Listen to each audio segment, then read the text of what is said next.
But, All right, we're good to go. Are you ready to go, Tyler? Yeah, whenever. All right, cool, man. So first I'll just do a little intro, and then I've got like some questions, and we'll just chat or whatever. Yeah, sure. Sound good? All right. Today on the show we have Tyler. Wait, before I get started though, let me get the last name perfect. How do you pronounce it exactly? It's TERVOOREN. TERVOOREN. Yep, you got it. All right, cool. Today on the show, we have Tyler TERVOOREN. Tyler is the founder of the blog Advanced Riskology, author of the ebook Take This Job and Shove It, recent co-founder of Brew Pony, and the grower of a very fine mustache. So welcome, Tyler. We're really happy to have you. Yes, we are. Yeah, I'm stoked to be here. Although I'm sad to say, I recently, in a recent fit of big changes, I shaved off my mustache. I immediately regretted it, and now I'm growing it back. Yeah, I noticed that. You don't get to see an epic mustache today. Sorry. We'll have to have you back on the show when. Yeah. Bring me back in like 3 or 4 months. Okay. Is that about how long it takes to get a nice one going? To get it like really, really legitimate looking. Good, man. Good. So Tyler, just to start us off, first of all, can you kind of give us a little bit of a summary of like just kind of your journey to where you are now, kind of how you got started in entrepreneurship? Just kind of walk us through that a little bit. Sure. Getting started in entrepreneurship is interesting. It's something that that's been a part of me for a long time. Ever since I was a little kid, I was always kind of scheming up ways to make money. Yeah. I never took it really seriously though until I got to college. I started when I got to college. I had a short stint where I was super broke and I needed groceries, and so I learned how to scalp tickets on eBay, nice. Concert tickets on eBay, and I did that for about a year and made enough money to pay rent and buy groceries. That's awesome. And I got a real job, and then I quit doing all of that. And but off and on, like ever since I was a little kid, I've been doing like just kind of small business projects here and there, starting them up when I needed money and shutting them down when I didn't. And then I got started like kind of in earnest with a real business that's not going to like disappear overnight. Yeah. In about 2010, after I was laid off from my full-time job, and I've been doing that, like you said, writing in Advanced Riskology and doing other little projects here and there ever since. Gotcha. And now this wasn't exactly where I was headed originally, but going back to this ticket scalping thing, I've tried this a few times and I always fail. Like I'll buy like some concert tickets I think are going to sell out, and then it just doesn't happen. But then you end up going with your friends or whatever, and you have a good time anyways. Yeah. So you got any tips for us to do that? If we're just looking for a little extra side money. Yeah. So technically, I think it's illegal. So you can't take this as any official. Okay. Disclaimer: don't do this or whatever.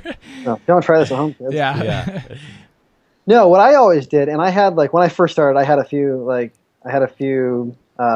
fumbles like that, or it was like I spent a couple $100 on tickets, and I was like, man, this sucks. I was already broke, and not even more.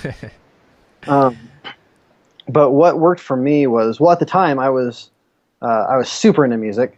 So like I just kind of had a really good sense of like what was popular. Okay. And living in Portland, like Portland had like Portland has a pretty predictable music scene. Like you kind of know what people are going to like. Mm-hmm. And since I was like in it and going to the shows anyways, like I kind of knew what was popular and what wasn't. And then I only bought tickets to venues that I knew really well. So I knew like just down the street from me was one of the most popular venues in town, and I knew that it held 1,500 people. And so when an act would come through that I knew really well, and I knew it was going to sell out, like I would buy tickets there. And I tried to and I had some success at other venues in town, and I tried to like expand into Seattle for a time, and I totally failed at that. So I completely stuck to like just exactly what I knew right there in Portland, and I knew the venues and I knew the bands, so I kind of had it like pretty tight that's how I did it. Okay, cool. So getting back to like, your business now though, and your blog at Advanced Riskology. Now you call yourself on the blog in like your about thing, your little bio thing, a professor of riskology. Yeah, I'm changing that. You are? People have taken it too seriously for too long. Like people think I'm an actual professor. Yeah. I kind of thought that. I was like, whoa, is there a degree or something? That's what the joke was supposed to be, but like Yeah, not everybody realizes it's a joke. So Gotcha. But so anyways, what then I guess kind of what does Riskology, what is that all about? What is advanced Riskology all about, and what's your mission with that?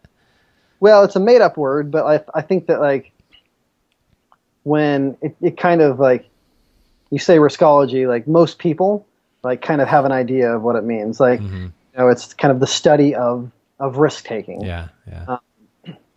So one thing that when I was kind of figuring out what I was going to do with my next business project this time, after I was laid off, I was kind of going through my life and trying to think of all of the kind of the most the moments in my life that had the biggest impression on me, like the times when like I felt like I either learned the most or grew the most or like just the most memorable events. Yeah. And coming back was that what kept coming back was the times I enjoyed the most in life and were the most meaningful to me were when I was, taking some type of risk. Like, and so I was like, this is probably a good indication since it kept coming back over and over again that's probably what I should focus my energy on. And so I try to at Advanced Riskology, I try to write anything from stories from my daily life to interviews with other influential people to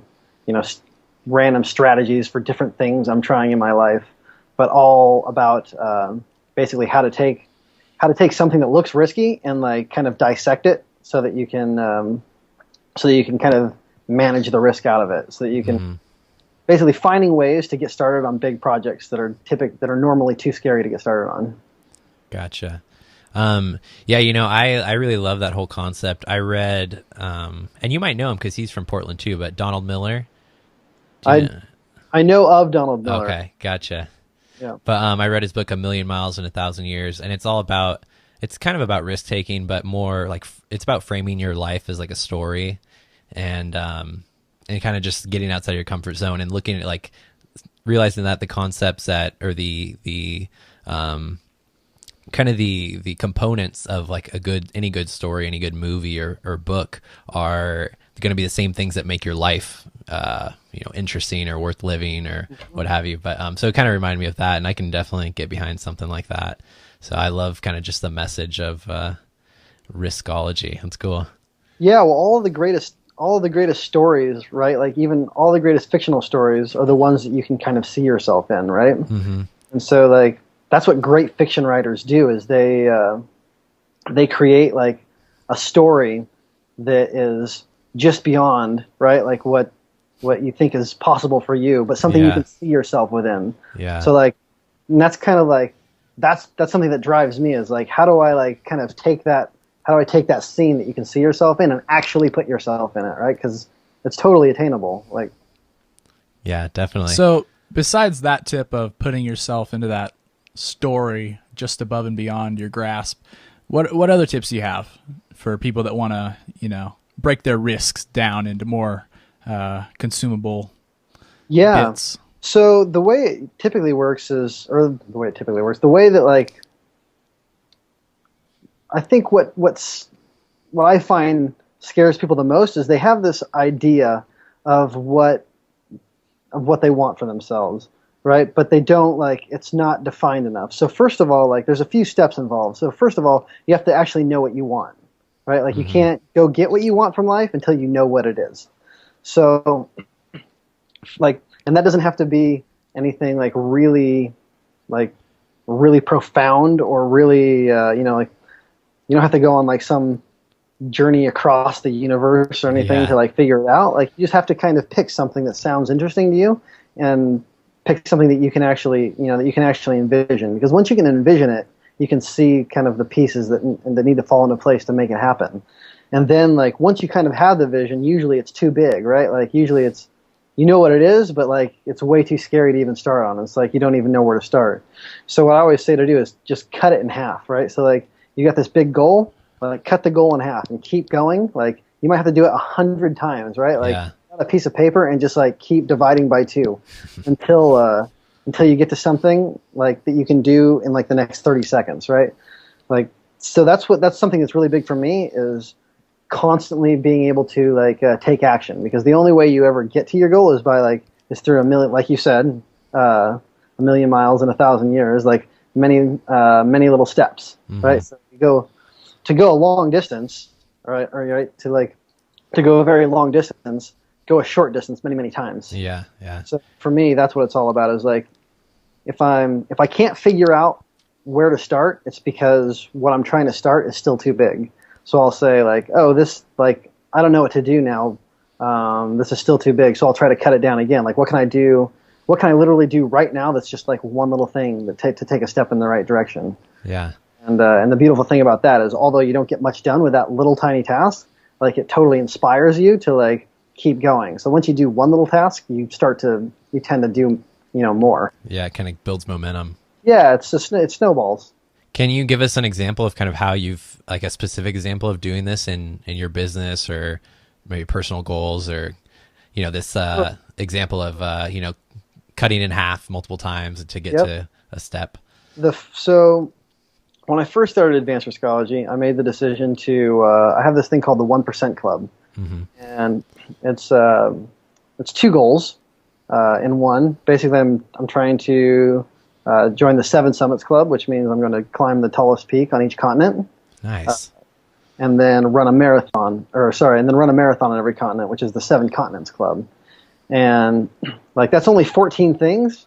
And it's like, it's all very specific and defined, but it's like big and scary, right? Like these are like big, like, I don't know. I wasn't a mountain climber before. I wasn't a mountain climber or a marathoner before I started all this. Like, this is something I've learned along the way. And so figuring out how to get started with that was very much a process of doing exactly this division thing. It was like, all right, so the first of the 7 summits that I climbed was Mount Kilimanjaro in Africa.